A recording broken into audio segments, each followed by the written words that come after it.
Welcome to the FAST Podcast, Financial Advisor Strategy Talks with Laura Galloway, SVP of Financial Education at White Glove. Laura provides advisors with an opportunity to hear from some of the best minds in the business. Follow along to learn quick tips to help you grow your business, from gaining new leads to keeping current clients engaged, and everything in between. Now, on to the show. And hello and welcome to the FAST Podcast with your host, Laura Galloway from White Glove. Laura, good to be with you this week. What have you got going on? Well, Bill, I'm very happy to have Libby Greiwe, the Efficient Advisor podcast host, with me today. Libby is somebody I've been following for a while since I'm also a coach. I love people who talk things like time management. I think that's really fun, and practice management and efficiency hacks and stuff like that. So I've been following her for a while. And I'm just so delighted to bring her here because, you know, at White Glove, we're always trying to help our advisors do a better job of finding new leads, generating new leads for them. And then once you get those leads, what do you do with them? And I was listening to Libby and finding out she had so many good ideas and so many hacks. So let me just tell you a little bit about Libby and we'll jump right in. Libby started her own financial planning business in 2004. And over the years, she scaled into a 7-figure single advisor firm while working only 25 hours a week. You heard that right. So she can be super involved while raising her kiddos and loving on her hubby. She knows what it takes to build a 100% referral only practice and to not have to grind out the hours to be successful. Libby ran her own planning business for 16 years, culminating in sales and retirement in 2019. Now she's simply obsessed with helping other amazing advisors do the same thing. So Libby, welcome to the FAST Podcast. I'm so glad to have you. Thanks, Laura. I'm super excited to be here. Awesome. So, you know, like I said, you have a background. This is what I think is so amazing. I love listening to other people who are coaches and mentors to advisors, but you have, you know, the background of a successful advisor yourself. And I'm really interested, you know, you built a 7-figure practice working only 3 days a week. That in itself is just stunning. But I also want for you to share how you managed to build such a successful practice, and then why did you choose to sell it and now do what you're doing? So let's maybe kind of start with that. So just share a little bit, if you don't mind, of some of the top hacks or efficiencies that you mastered that helped you thrive in the business.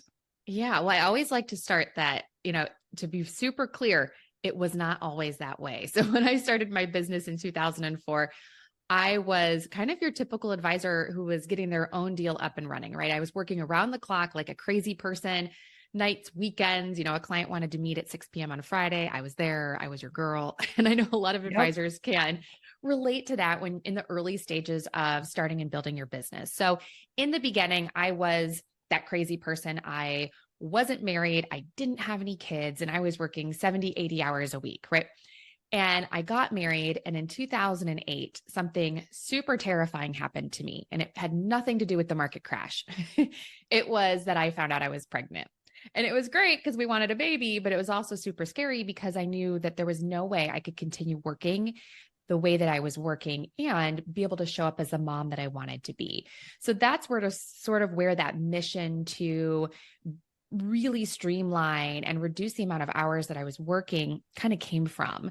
So it was really motivated by this big life change. And then as I started processing about what did I want my family life to look like? What did I want to look like as a mom? How did I want to show up for my children? It really, you know, kind of was important to me to give my kids a quasi at-home mom experience. I wanted to be super hands-on. I wanted to spend a lot of time with them. And I wanted to keep running a super successful business. I was really happy with the amount of money I was making, and I really didn't want to give up revenue. And I knew just for me and my personality that I wanted to continue to have a business and to continue to scale that and grow that and maximize that. Really, I wanted the best of both worlds. So that's sort of where that drive or that initial desire to figure this out came from. And really, when I think about how I was able to shift from that 70, 80 hours a week down to 25 in just a couple of years, and I always like to be clear that it wasn't an overnight thing. I didn't just pull the switch and go from 80 to 25. I really kind of spent a few years doing 3 things. It was building simple processes and systems. So I had made a very complex business. So it was simplifying everything that I was doing. It was building a simple team with the right people in the right roles, with the right culture, doing the right things. So the right people in the right seats on the bus. And it was building in a lot of time saving hacks and efficiencies and all of the things that I talk about on the Efficient Advisor. Okay, so I love that. And I just want to reflect something I think that was so important. When I was coaching my clients, when I was running my business coaching program for women, one of the things that I always said is the best way to get the right answers to what you need, what you want, what you should or shouldn't do, the best way to get those answers is to ask the right questions. And the questions, I heard you asking a few questions. How do I want to show up for my kids? Right? How do I don't remember exactly what you said. How do I define success? How do I make myself, happy? How do I take care of myself and my family? How do I provide that quasi at-home experience? So by asking those questions, I feel like that's how you came up with some of the answers that made so much sense for you to, you have to be more efficient. You have to have boundaries around your time so that, maybe it used to be fine to give 70 or 80 hours a week to your job and you freaking loved it and you loved the money and that was great, but you had a different set of priorities come along. So I just love the questions that you asked, because I think oftentimes we want the answers, but we don't slow down long enough to ask the right questions. So I think that is amazing that you even just came up with that right off the bat too. Well, thank you. I mean, it felt like a very messy period of time. Like, when I talk about it now, it seems like it was really simple to be like, oh, well, what is it that I want? What does that look like? But there were lots of blood, sweat, and tears in the interim, to be totally clear. Oh yeah, no doubt, no doubt. And so then you did that. You built it, you made it great, and then you decided to sell it. I mean, wow, what a huge decision. Yes. Yeah. So it's interesting because I get this question often, like, hey, well, if it was everything that you said it was, right? So if you had $1 million practice and you personally were netting, $750,000, $800,000 a year working part-time, why on earth would you sell that? Like, that seems crazy to me. And, so I get kind of called out like, hey, what's the real story here? And there's a couple of things. There were some personal factors happening in my personal life that were part of it. I was also in a broker dealership and I was really hitting a wall where I wanted a little bit more autonomy and a little bit more ability to have more creativity. And at the same time, I had started the Efficient Advisor back in 2014, and I had started speaking all over the country, and my team and I were hosting workshops, and advisors from all over were coming in for 2 days, and we were training them, in all of our systems and processes and just giving them the things and the templates. And I just found that I had so much more joy in the coaching side of the business than I did in the actual running of the practice. And I knew in my heart that I could have a bigger impact on the financial planning community if I could impact more advisors and keep them in the business. I just saw so many amazing advisors, especially at the time, young women who were getting pregnant and not having maternity leave and trying to figure out how to run a business and be a mom and be a sister and a daughter and a wife and all the things. And the burnout rate and the attrition rate was really, really high. And so I had this kind of like personal desire to help advisors figure out a better way so that they weren't burning out and that they weren't quitting, and that we could really help, whatever I could do to impact the turnover rate in this industry and to really give these amazing advisors more tools and more processes and more just kind of ways of thinking about the business that would allow them to have the best of both worlds. I really felt kind of like deep down in my belly that was what I was called to do. I love it. And, I think coaching oftentimes, once you realize that you have a knack for it, it becomes a calling, right? And it's a bit of an itch that you can't scratch doing other things. So it's super satisfying. And yeah, what a huge impact you're having. So you've got so many people that you've worked with now, and you've got your podcast that just makes everything that you're saying and sharing like portable on-demand information. So I love that. And that's something I'm really passionate about with our podcast here, is just making sure that we're bringing constant education to the advisors we work with. Like, there are just so many people who are doing things well that others can learn from, just like you said. So on that note, just what are some of the ways that you see advisors are wasting their time when it comes to marketing in particular? Okay, so I can get on a soapbox for a couple of minutes about this. So Go. So one of the things that I see, so there's a couple of things. One of the things that I see are advisors who are small businesses who are pouring money into building brand awareness. And in my opinion, and I remember reading a book a long time ago, and gosh, I wish I could remember the name of it. And it was talking about the difference between like brand awareness and actually like effective marketing tactics. And it was like, if you're Pepsi, you have money to do the Super Bowl halftime show, to build brand awareness. But when you're a small business, if there isn't an ROI on that marketing, then it's money, poorly spent, right? When you're a small business, you don't really have time for brand awareness because it's also such a long lead time to build this awareness over and over time. And so one of the mistakes that I see advisors doing is pouring money into the easy stuff, the advertising, the sponsorships, and not even bothering to track the effectiveness of it and looking at marketing as a budget and like assuming that it's going to be a sunk cost, right? Like I have a $10,000 marketing budget and I plan on spending $10,000 on that versus looking at it through the lens of I'm going to invest $10,000 to get a $30,000 ROI, or I'm going to invest this $10,000 knowing that I'm going to generate X number of dollars of new business. So in my opinion, like having a marketing budget is completely insane because we're just assuming that we're going to lose that money. It's how much money can I invest in my business to drive additional business, and then not tracking it is just, that is the worst thing for me. So if we're going to be investing money into our business, we want to know what that ROI is. We want to know what we were doing and if it had an impact and how many people saw it and how effective was it, instead of just throwing up a bunch of spaghetti against the wall and hoping something sticks, which is perfectly fine, but not knowing, okay, which one stuck and why, and taking the time to actually figure that out. Was it because that spaghetti cooked a little longer? Was it because it was a little bit softer? Is it because I threw it harder against the wall? Is it because I threw it softer? So really understanding what you're spending your money on, and is it a sunk cost or is it a investment in the business? And then not tracking it. That's like my biggest thing ever. So I can remember, coaching advisors who were spending like gobbles and gobbles of money on radio ads. And I remember asking like, well, so when a new prospect comes in, do you ask them like, hey, did you hear my radio ad? And they were like, no. I'm like, well, how do you know if it's working? How do you know? Like, are people like verbally telling you all the time, hey, I heard you on I heard your ad on the radio.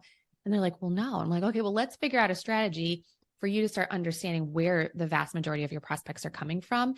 And if that is part of it, if that's all of it, or if that's even a thing. Well, because they think, here I am, I'm spending the money and I'm getting new leads. Therefore, it must be coming from this thing that I'm focused on.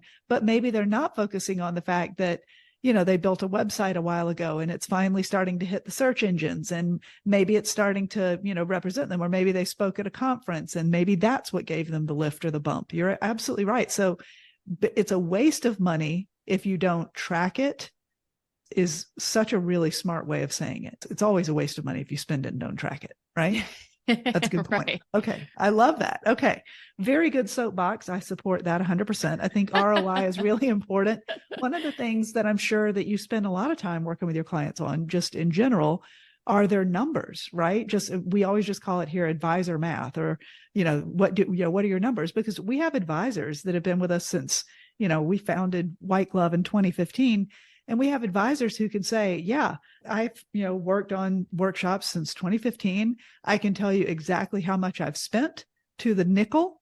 I can tell you exactly how many leads I've gotten, whether those were registrations or attendees or no-shows. I can tell you exactly how many appointments that I got booked, how many appointments held, second appointments, new clients, total AUM, total commissions. Like, they've got amazing tracking. And every single time we have some of our advisors present that we do a big educational event called Host University. So every single time we have one of our successful hosts come up and do the advisor math, you ought to see the furious note taking that happens in the audience. People are like, oh my God, look at those numbers. I had no idea. And it blows my mind, because I would think that as financial advisors, you'd be all over these kinds of numbers. You'd be all over ROI. But you're saying that this is a big mistake advisors are making and they're not tracking it, right?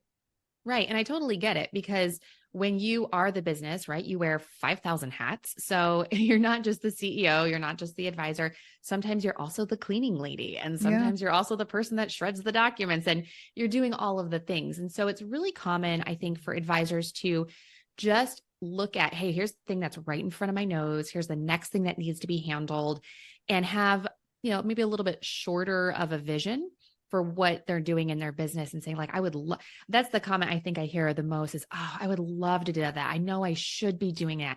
Yeah. I don't have the time, and really we all know I'm not making the time. But when you are in what I call the tornado of your business and it's just swirling around you, it's really hard sometimes to actually take the time to track the thing, even though we all know that you can then use that data later to really streamline what you're doing and be way more efficient. Oh, that's so good to know. Data, data, data. So when it comes to I would love to get some tips from you. When it comes to advisors who do host workshops like we do to generate leads, do you have some tips for them? Like knowing that workshop process, do you have some tips that could help them be more efficient? Yes. So it kind of comes back to this idea of tracking. So I always am working with advisors, and it's interesting because we'll talk about what is your workshop funnel, and really understanding if a strategy is not successful. So if an advisor is like, I tried workshops, those don't work for me. Or I tried hosting a webinar and it didn't work for me. And really when you start getting into it, it's, well, how many invitations did you send? And let's say you send out 500 invitations and 400 people respond, right? And say, I'm going to come. Well, good. That means that you had a good invitation. It was the right topic. Maybe you sent it out in the right way. But if you send out 500 invitations and only 10 people respond, then we need to look at, well, what was the breakdown here? Was it the topic? Was it the title? Was it the location? Was it the time? Was it the time of year, right? Like, oh, I hosted this workshop on December 25th at 3 p.m. and nobody showed.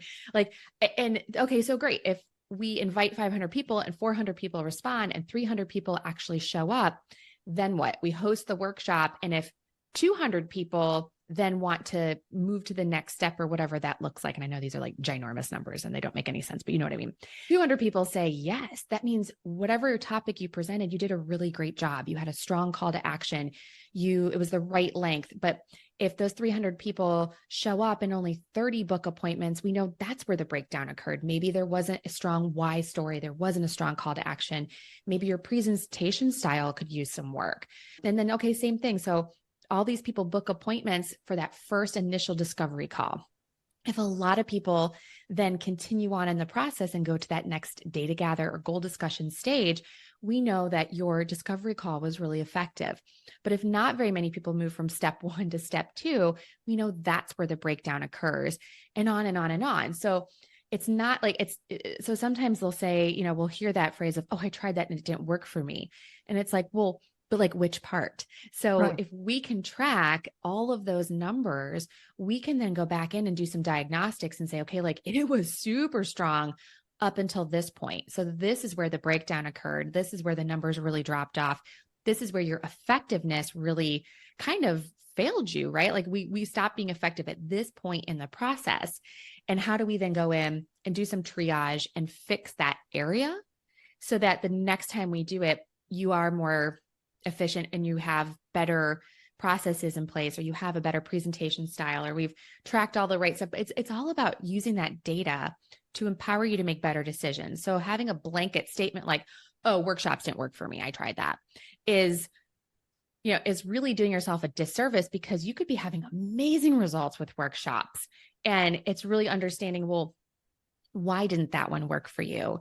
And can we test it? Can we tweak it? Can we try something different to really get underneath where was the breakdown? Where did it actually occur, instead of just throwing a statement over the whole start to finish process? Because as you guys know, and you handle it for everybody, which is an amazing service, by the way. Like, where were you when I started my business? That would have been incredibly helpful. Yeah. But we know there's so many steps into executing a workshop that there's a lot of places for it to go wrong. So instead of just saying, oh, that didn't work for me, really, really taking the time and like really putting that CEO hat on and stepping out of that advisor role and into that CEO role and saying like, okay, well, what was wrong with the strategy? Was it me? Was it the invitations? Was it the location? Was it, there's all of these different variables, and we kind of forget what we learned in, high school chemistry, that you have to figure out which variable was the one that you changed in order to make, the chemical reaction occur that you want to.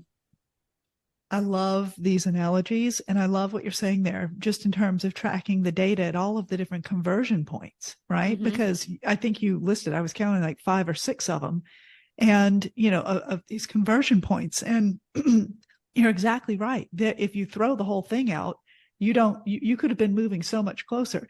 And I'll share a story with you. One of our co-founders, Dean Thurman, was saying how, he has a pretty big firm. He's been in the business for about 33 years, and he's got several sub reps. And he says all the time, he's like, look, we really aren't that great at sales. We're all very good advisors. We're good humans, but we're just not the best salespeople. And he shares a story about how for years, and he built his entire business, Libby, on workshops, his entire business. Okay. And he'll share the story how they would only get about 30% of the room to raise their hand and book an appointment. 30%. So if you had, 100 people, only 30 people raise their hand. Well, that's not a very good number. We actually benchmark that and say you should expect about half the room is a good benchmark. And we're not saying that you're going to get that your very first time you do an event there, but it's a benchmark for you to check yourself against and decide whether or not that are you meeting a checkpoint like, the standard averages are, right? And the averages help us. He started doing a different process about a call to action that had people booking a time on his calendar before they left the workshop. He started doing it differently. He had always asked people, and if you'd like, this is the general information session at this workshop, but I know you have unique and special circumstances. If you want to discuss that in a discovery meeting with me, that's completely complimentary. I'd love for you to book that with our office. But that was it. So he changed his conversion, his call to action, to getting people to book with something he calls the Post-it note strategy that one of our advisors taught us. And they would have a poster board in the back of the room, and they would have a bunch of sticky notes on it, Tuesday at 11 a.m., Wednesday at 1 p.m., Thursday at 5 p.m., whatever. And they would say at the end, go pick up the Post-it note and hand it to our assistant in the back, letting us know what is the best time. That increased his rate. He's up to 60% now on average.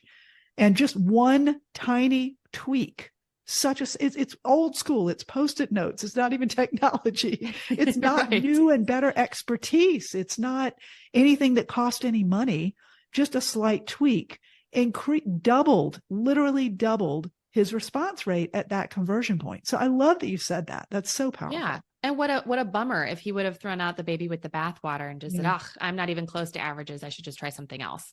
Exactly. Yeah, this doesn't work. Right. Yeah. Then White Glove wouldn't even be here. We wouldn't be talking. Okay. So, so my next question for you though, and again, this is something when White Glove generates the leads, right? We give you, if you say you want to do a workshop, we say, okay, give us 5 or 6 weeks and you can be standing in front of an audience near you. Fine. So we generate the leads, but what is your favorite efficiency tip when it comes to staying top of mind? And this could be, Libby, for leads, prospects, or clients. We know that, again, we're talking about all these different conversion points from a lead to a prospect to a client to an expanded wallet share, expanded experience with that client, or even a client to a referral partner. So what do you have for staying top of mind tips? Yeah. So there's kind of 4 things that we sort of live by over here at the Efficient Advisor podcast, and it's automate, delegate, delete, and streamline. And so it's really looking at, are there ways for us to automate some of the follow-up from our workshops to stay top of mind? Can we create a nurture sequence? Can we build out some workflows that are automatically reaching out to those people on a consistent basis? So can we automate? Can we delegate? Are there things that we can have other people within inside of our business do to continue to reach out to those individuals, whether it's sending emails on our behalf or making phone calls or whatever works for you in your practice? Then can we delete? Like, is there anything that we're doing, again, because we're tracking all of our information, is there anything that we can delete that's just not effective, right? And again, it's all about understanding where are you making the most impact with your time and doubling down on the strategies that work and eliminating the ones that are not that effective. So you have to be aware of open rates on emails and, return phone calls, or what is actually working and what's not working, and getting rid of entirely of the things that aren't working. And so, there's automate, there's delegate, there's delete, and then streamline. How can we create more processes within our practice? How can we build in time? So in our calendar, this is the least creative name for a time block ever, but it was called Awesome Time. And it was literally time built into the calendar for us to deliver awesome customer experience. And so that might look like, hey, I had a conversation with so-and-so at the workshop, and they even though it wasn't in our presentation, they asked me about Roth conversions. Can I take 5 minutes and send them a blog post that I did on Roth conversions a year ago? Or can I find an article out there? Can I do something that would be customized to them that makes them feel like, wow, she paid attention. They appreciated me, or they're taking the time to do these one-off, things that are more customized in feel. So for me, that's really like, how do we automate some things? How do we delegate some things? How do we delete things that aren't working? And then how do we streamline and make really efficient our follow-up process, our social media, everything that we're doing to stay inside of those clients' ecospheres? How do we make that better, faster, smarter, cheaper, or easier? Okay, I love that. The automate, delegate, delete, and streamline. What a great premise. That's awesome. And again, such good questions to ask. Are there areas in your business that you can be more efficient and apply these rules to it and see if you can do it? I love that. So good. What is that book? Is it Unreasonable Hospitality? Have you heard of that or read it? Ooh, no, I haven't read that, but here I am writing it down. Okay. And I may be getting it slightly wrong, but it's this whole idea in the restaurant industry about how you can absolutely just provide unreasonable hospitality, delight people. I love your idea of awesome time. That one little special piece where you let somebody know that you were thinking about them, you went above and beyond. And, it's so cliche. I hate even saying that phrase, but letting someone know that you remembered a comment they made and you provided great service, and that makes you stand out. So I think that's kind of the premise of the book. So I've got to read it myself. I've been talking about it. Now I've got to go read it. So, well, and and none of that happens by accident, right? It's having processes in place. And that's kind of like, my sweet spot is, how do you build out a process or system? And so when you have a workshop, how do you build out a process to capture some of those small comments and things that you can weave in later into your follow-up, and having, just being thoughtful in advance and being proactive about creating strategies in order to be able to execute on stuff like that. I could even see as a process. So I love this idea, and I know we're running out of time, but I could see as a process, Libby, where maybe a workshop host would have their assistant who maybe helps them out with check-in, have a template, and maybe just take notes, write down each person's name, and listen for some special nugget. What is one thing that person says that gives them some special attribution? And I'm sure you can't get it for everybody. Not everybody's going to speak, but anybody that you talked when you checked in and you met them, and where are they from? Did they mention kids? Did they mention travel? Did they, what dog, whatever it is? And did they ask questions, like you said, about Roth conversions or about RMDs or whatever it is? And did you write that down? Like, just gathering those, you could actually create a process around that to gather those little nuggets at the workshop very quietly when nobody's really noticing, and then surprise and delight them when you follow up with them. Yeah, absolutely. Oh, love that. Okay. So I always like to ask, before I wrap up the podcast, I always like to ask about your definition of success, because I've been doing this for years in my coaching practice and, before I came to White Glove. And I just have always been wowed and amazed with what people come up with. So whether it's personal, professional, combination of the both, I would just love to hear if there is something that feels like a definition of success that you use in your life. Yeah, absolutely. So my biggest fear, and I was just having this conversation with a friend, my biggest fear is not living up to the potential that I feel like God placed inside of me. And that doesn't just mean success at work. That's the potential to be a really great and impactful mom, the potential to be an amazing and supportive and encouraging friend. So how do I use that potential that God gave me and live that out in every area of my life? And I know it's super cheesy to say, but thinking about like your eulogy or on your deathbed, like, what is it that I want people to say about me?